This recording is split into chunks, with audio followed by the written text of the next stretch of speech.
ने भी जवाब में हिंदुस्तान से कनाडा के सीनियर सफारतकार को बेदखल कर दिया है। कैनेडियन हाई कमिश्नर को भारतीय वजारत खारजा में तलब करके बेदखली से मुतालिक आगाह भी कर दिया गया। अब ये जो क्वेश्चन है, this is basically a tit for tat move. जवाबी कार्रवाई में एक सीनियर कनेडियन डिप्लोमेट को भारत से निकाल दिया है। तो उस वक्त भी इंडियन मीडिया ने बड़ी टफ लाइन ली हुई थी ट्रूडो के ऊपर। कनाडा के सीनियर सफारतकार को मुल्क बदर कर दिया और 5 रोज के अंदर मुल्क छोड़ने का हुक्म दे दिया है। कैनेडियन हाई कमिश्नर को बुलाया गया और फॉरेन ऑफिस जो इंडिया का है वहां पे उनसे बात की गई और अब बताया ये जा रहा है कि भारत ने भी जो है वो कैनेडियन जो उनके डिप्लोमेट्स हैं उनको कहा है कि वो 5 दिन के अंदर अंदर कनाडा वापस चले जाएं। जिस तरह एक टफ टाइम नरेंद्र मोदी की सरकार ने कैनेडियन प्राइम मिनिस्टर को दिया है। Justin Trudeau supports terrorism, Justin Trudeau supports terrorism, ये हैशटैग आज मैं चलाने वाला हूं। जैसे फॉर एग्जांपल मैं देख रहा था कि अभी जो कैनेडियन एम्बेसडर वहाँ से निकले हैं, उनके मिनिस्टर फॉर एक्सटर्नल अफेयर्स, तो मीडिया ने उनको फॉलो किया और फिर उसको जैसे हाईलाइट किया जा रहा है इंडियन मीडिया के अंदर। लेकिन ये एक बहुत बहुत बड़ा एक डिप्लोमेटिक जो है ना वो सेटबैक है। नमस्ते दोस्तों, जय हिंद। हिंदुस्तान स्पेशल में आपका स्वागत है दोस्तों। G20 में हुई फजीहत के बाद कनाडा बुरी तरह से बौखला गया है। कनाडा पहुंचकर सबसे पहले जस्टिन ट्रूडो ने अपनी भड़ास निकाली है। कनाडा के इस फिर झूठ का भारत ने करारा जवाब देते हुए भारत में तैनात कनाडा के वरिष्ठ राजनयिक को निष्कासित कर दिया है। कनाडा की इस बेतुकी हरकत पर भारत ने बेबाकी से करारा जवाब दिया है। विदेश मंत्रालय ने कहा, भारत में कनाडा के उच्चायुक्त को आज तलब किया गया और भारत में स्थित कनाडा के वरिष्ठ राजनयिक को निष्कासित करने के भारत सरकार के फैसले के बारे में सूचित कर दिया गया। संबंधित राजनयिक को अगले 5 दिनों के भीतर भारत छोड़ने को कहा गया। यह निर्णय हमारे आंतरिक मामलों में कनाडा के राजनयिकों के हस्तक्षेप और भारत विरोधी गतिविधियों में उनके भागीदारी पर भारत सरकार की बढ़ती चिंता को दर्शाता है। भारत ने मंगलवार को कनाडा सरकार के दावों को खारिज कर दिया था। विदेश मंत्रालय ने उन्हें एक बयान में बेतुका करार दिया। दरअसल जस्टिन ट्रूडो G20 में हुई फजीहत के बाद बुरी तरह से बौखला गया है। एक इम्पॉर्टेंट डेवलपमेंट ये है कि जो इंडिया और कनाडा के जो ताल्लुकात हैं वो बहुत तेज़ी से डिटीरियरेट हो रहे हैं। अगर आपको याद हो, जब प्राइम मिनिस्टर ट्रूडो इंडिया में थे तो उस वक्त भी इंडियन मीडिया ने बड़ी टफ लाइन ली हुई थी ट्रूडो के ऊपर। ज़्यादातर हमारे सामने कैनेडियन मीडिया होता नहीं है, हमें सारी बातें पता नहीं होता कि वहाँ पे क्या हो रहा है।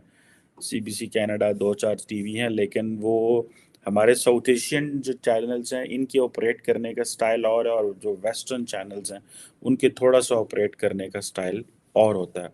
लोकल मीडिया ज़्यादा अवेयर नहीं होता, लेकिन हमारे लोग कनाडा के बारे ज़्यादा अवेयर हैं बिकॉज हमारी आबादी वहाँ पे बहुत ज़्यादा है, हमारे लोग वहाँ बहुत ज़्यादा हैं। इस तरह इंडिया के बहुत सारे लोग वहाँ पे, पाकिस्तान के बहुत ज़्यादा, तो people know here much more as compare to the Canadians और the Americans. They may be knowing much more about Pakistan और इंडिया, क्योंकि उनका उस तरह का इंटरेस्ट नहीं होता जिस तरह पाकिस्तानियों का या इंडियंस का इंटरेस्ट कनाडा, अमेरिका या बरतानिया या जिधर भी हम गए होते हैं।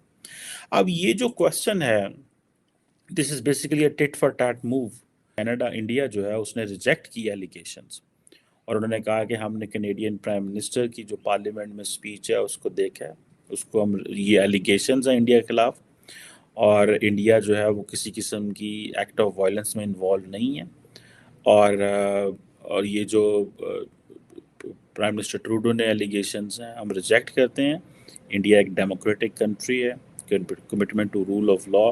सेम ही ट्रूडो साहब वहाँ पे कह रहे थे कि that Canada is a democratic country, we have values, हम एक्स्ट्रा जुडिशियल किलिंग्स और हम सॉवरेनिटी की वायलेशन जो है वो नहीं करेंगे। भारत ने जवाबी कार्रवाई में कैनेडियन डिप्लोमेट को एक्सपेल कर दिया। भारत को केस करना चाहिए कनाडा के ऊपर, सपोर्टिंग टेररिज्म। मैं ये कहता हूं कि कनाडा ने अपने ट्रूप्स भेजे थे अफगानिस्तान, जाइए चेक करिए जरा इंटरनेट पे, भेजे थे कनाडा ने अपने ट्रूप्स अफगानिस्तान के नहीं। क्यों भेजे थे?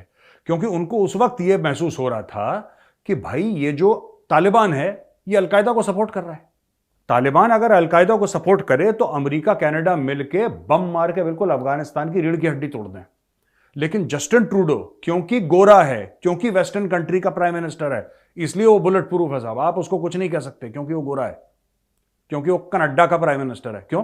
तुमने खालिस्तानी भी तो पाल रखे हैं, तुम्हारे ऊपर भी कार्रवाई होनी चाहिए, लीगल कार्रवाई होनी चाहिए तुम्हारे ऊपर, बिल्कुल लीगल कार्रवाई होनी चाहिए। Justin Trudeau supports terrorism, Justin Trudeau supports terrorism, ये हैशटैग आज मैं चलाने वाला हूं। चले जाएं जी, अपने मुल्क चले जाएं। उसके साथ ही जाहिर है भारत में भी जो है ये बातचीत चल रही थी और भारत में भी जो है कैनेडियन हाई कमिश्नर को बुलाया गया और फॉरेन ऑफिस जो इंडिया का है वहां पे उनसे बात की गई और अब बताया ये जा रहा है कि भारत ने भी जो है वो कैनेडियन जो उनके डिप्लोमेट्स हैं उनको कहा है कि वो 5 दिन के अंदर अंदर कनाडा वापस चले जाएं। एक अजीब सी टेंशन है, एक अजीब सी ये बात बहरहाल निकली है और इसके साथ साथ अमेरिका या व्हाइट हाउस का भी स्टेटमेंट आया है जिसमें उन्होंने अपना कंसर्न बताया है इस न्यूज को लेकर, दोनों न्यूज को लेकर, यानी कि वैसे तो एक ही न्यूज है लेकिन ये कि दोनों कंट्रीज की न्यूज को लेकर, चाहे वो भारत की हो या चाहे वो कनाडा की तरफ से हो। अब देखते हैं जी आगे किस तरह से बात बढ़ती है और किस तरह से जो है इस चीज को लेकर दोनों कंट्रीज आगे चलती हैं। मगर ये जरूर है कि कैनेडियन प्राइम मिनिस्टर ने ये भी कहा है कि जब वो G20 समिट में गए थे उस वक्त भी उन्होंने ये बात इंडियन प्राइम मिनिस्टर या भारतीय प्राइम मिनिस्टर नरेंद्र मोदी जी से की थी और उसके बाद उन्होंने ये नहीं बताया बहरहाल के मोदी जी ने क्या उनको रिप्लाई किया। यकीनन भारत की तरफ से भी कोई ना कोई जवाब दिया जाएगा और हम यही उम्मीद करते हैं कि दोनों कंट्रीज की टेंशन जो है वो कम हो और मजीद ना बढ़े। हम आपको अपडेट करते रहेंगे इस न्यूज के ऊपर और अब हम चलते हैं अपनी अगली खबर की तरफ। और अगली खबर जी हम आपको ये भी बताते चलें कि जी यहाँ पर जैसे कि आप देख रहे हैं ये भी कहा जा रहा है कि नवाज शरीफ के दौर में जो बिजली थी 11 रुपए यूनिट से 16 माह का हिसाब ना मुझसे लिया जाए। यानी कि जो हनीफ अब्बासी साहब हैं जो PMLN के मेंबर हैं, उनका कहना ये है कि जब नवाज शरीफ साहब थे तो जो इलेक्ट्रिसिटी है वो पर यूनिट 11 रुपीस की थी और अब जो 16 मंथ्स की उनकी गवर्नमेंट रही है शहबाज शरीफ साहब की, उस 16 महीने की गवर्नमेंट का हिसाब किताब ना मांगा जाए। लेकिन हनीफ अब्बासी साहब अगर ऐसा ही है तो फिर आना नहीं था ना गवर्नमेंट में, गवर्नमेंट चलानी नहीं चाहिए थी और साइड पे रहते शहबाज शरीफ साहब। तो अब लोगों ने जो कुछ भुगता है तो लोग आपसे पूछेंगे तो सही, ऐसा तो नहीं है कि ऐसा नहीं पूछा जाएगा। लेकिन खैर हम एक बार फिर आपकी जो अटेंशन है वो एक बार फिर कनाडा और इंडिया की तरफ लेके जाएंगे और हम ये जरूर बात करेंगे कि इन दोनों न्यूज के बीच में कहीं ना कहीं पाकिस्तान का लिंक भी जोड़ा जाएगा, इस बात का मुझे पूरा यकीन है।